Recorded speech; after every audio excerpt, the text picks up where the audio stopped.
Alors, bonjour à toutes et à tous. Je vous remercie de participer à cette journée. Je remercie notamment les organisateurs qui ont pensé à moi pour vous communiquer notamment des informations concernant le patient partenaire, informations que j'ai eu le loisir d'écrire dans le cadre d'un article dont je vais vous communiquer les références après et qui m'ont permis en fait de partager mon expérience dans le cadre de mon statut, donc infirmière professeure, maître assistant au sein de la Haute École Léonard de Vinci, dans le département infirmier responsable de soins généraux.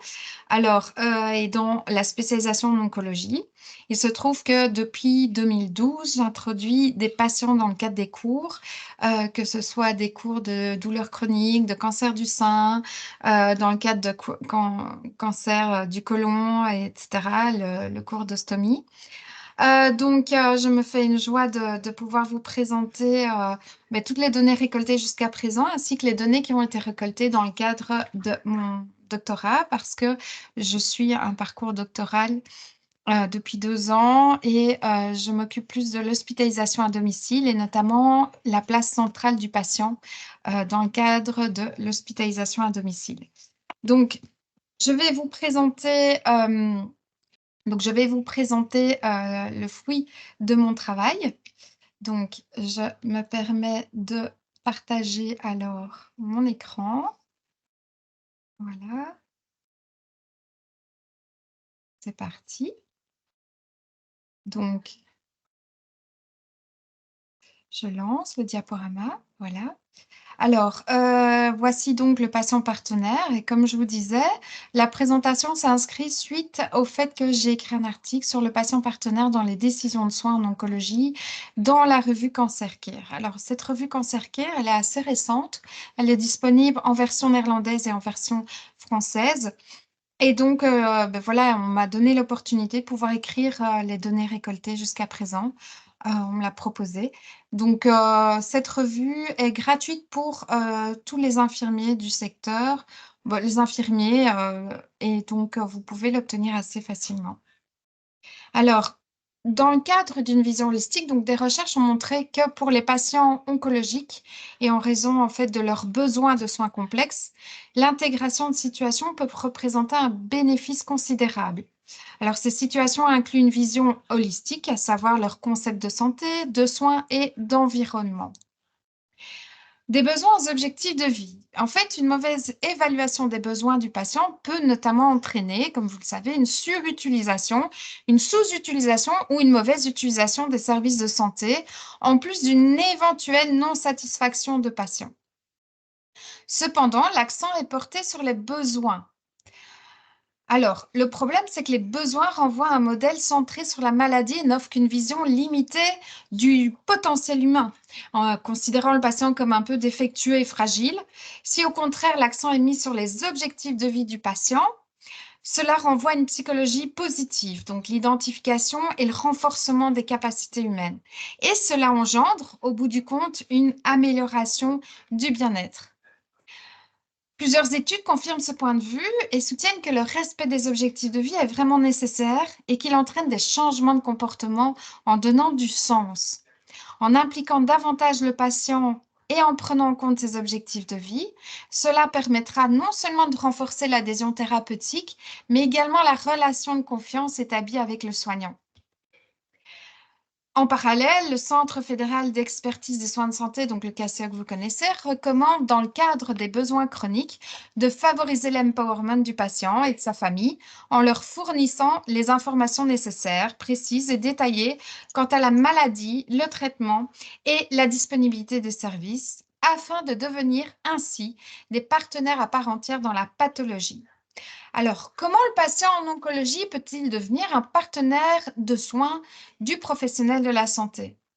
La littérature distingue en fait deux groupes d'experts dans le cadre de la prise en charge oncologique. Donc, d'une part, les professionnels, donc le professionnel, celui qui apporte des informations fondées sur le meilleur niveau de preuves scientifiques et techniques et d'expérience clinique et sociale, et d'autre part, celui qui sait ce qui est le plus important pour lui-même, donc le patient. De fait, le système de soins en oncologie change constamment. Donc, tant dans les techniques utilisées, les traitements, les soins et la surveillance que dans le parcours de soins. Par exemple, la transition hôpital-domicile et vice-versa. Donc, en raison du caractère chronique du cancer, le patient est de mieux en mieux informé au fil du temps. Le patient vit et travaille avec le cancer, il a des projets où il en crée des nouveaux en fonction de sa maladie, du traitement. Donc, il est dès lors le mieux qualifié en fait pour connaître ses besoins et ses objectifs de vie. Sa parole devrait donc être assimilée à un savoir expérientiel et d'expertise. L'expérience du patient fait de lui un expert car elle naît de ses expériences de problèmes psychosociaux, de problèmes de santé, de ses connaissances dans le cadre de son parcours de soins, ainsi que de l'impact de ses expériences sur sa vie personnelle, ses objectifs de vie et ses proches. Le partenariat patient constitue un atout et il est caractérisé par la littérature en fait comme la considération du patient en tant que soignant, donc membre à part entière et partenaire de l'équipe de soins. Rendre le patient partenaire dans la relation de soins apporte de nombreux avantages pour toutes les parties impliquées. Alors, dans l'article, j'ai décrit tous les avantages pour le patient, pour le soignant et l'établissement de soins.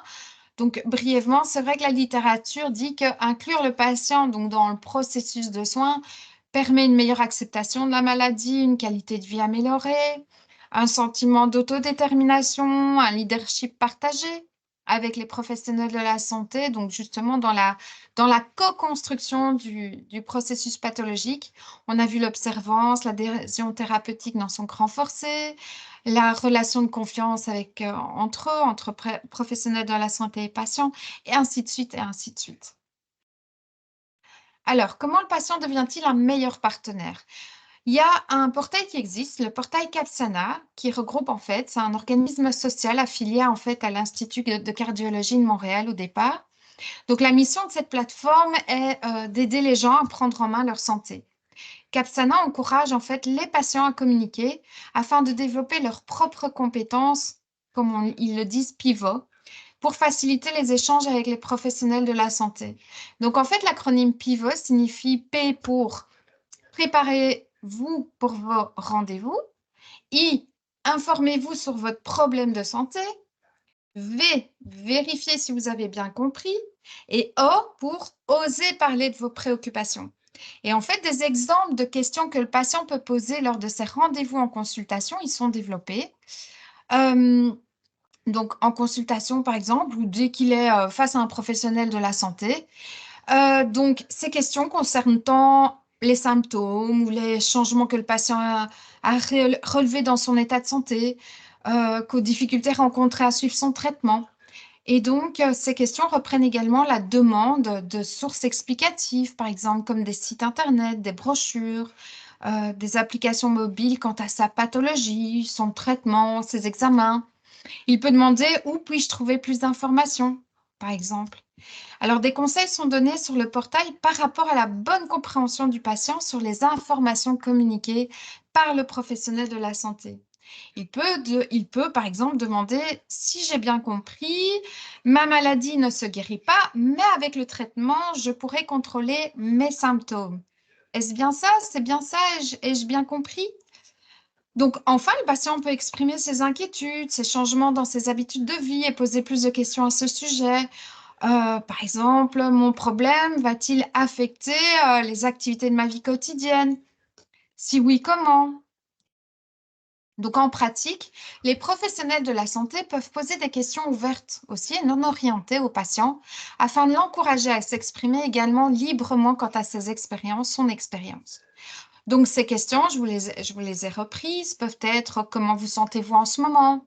Et dans la vie de tous les jours? Quelles sont les difficultés que vous rencontrez? Souhaitez-vous vous exprimer par rapport à vos ressentis, vos sentiments? Qu'est-ce qui est important pour vous dans votre vie?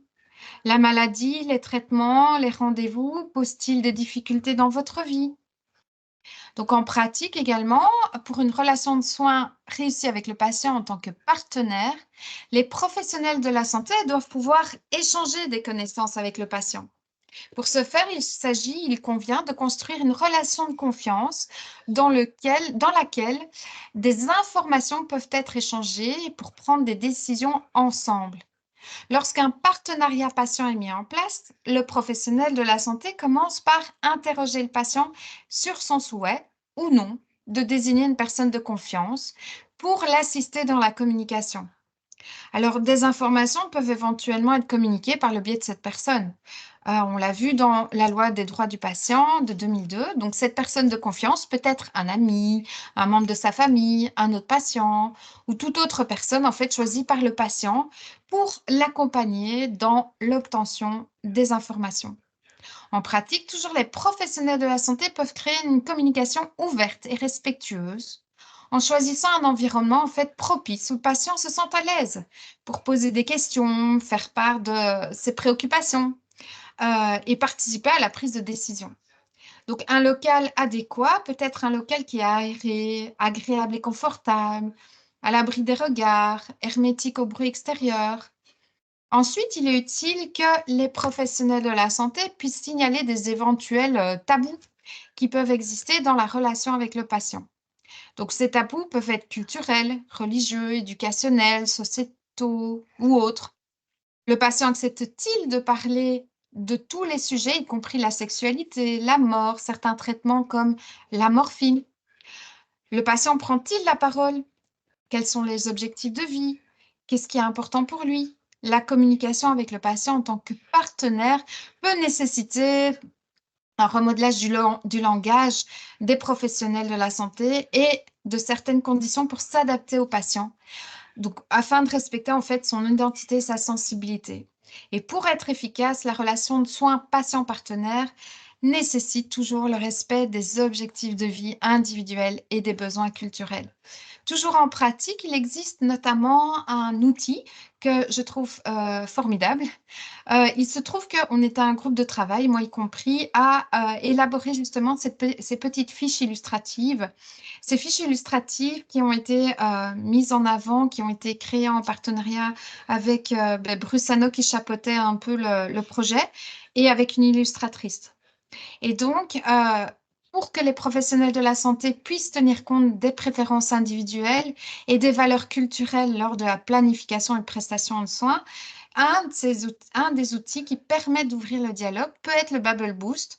Donc, ouvrir le dialogue entre le professionnel de la santé et le patient sur ces thématiques. Donc, il consiste en fait, cet outil, à identifier des priorités d'action grâce à ces cartes illustrées, comme je vous ai dit, proposées au patient. Ce dernier peut sélectionner une ou plusieurs cartes et en expliquer les raisons. Alors, ces cartes ouvrent le champ à toutes les dimensions. Toutes les dimensions ont normalement été reprises dans ces cartes et des dimensions qui améliorent ou au contraire dégradent sa qualité de vie. Donc, elles sont téléchargeables gratuitement sur le site de Brusano et elles sont accompagnées d'une notice explicative traduite dans plusieurs langues. Vous avez le code QR qui vous amène directement au site pour avoir ces cartes-là.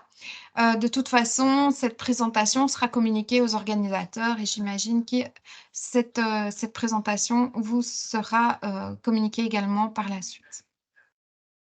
Les freins potentiels à la mise en place du partenariat patient sont multiples, donc dépendent aussi de la culture institutionnelle et organisationnelle d'une organisation de soins, qui peut effectivement influencer l'efficacité du partenariat avec les patients.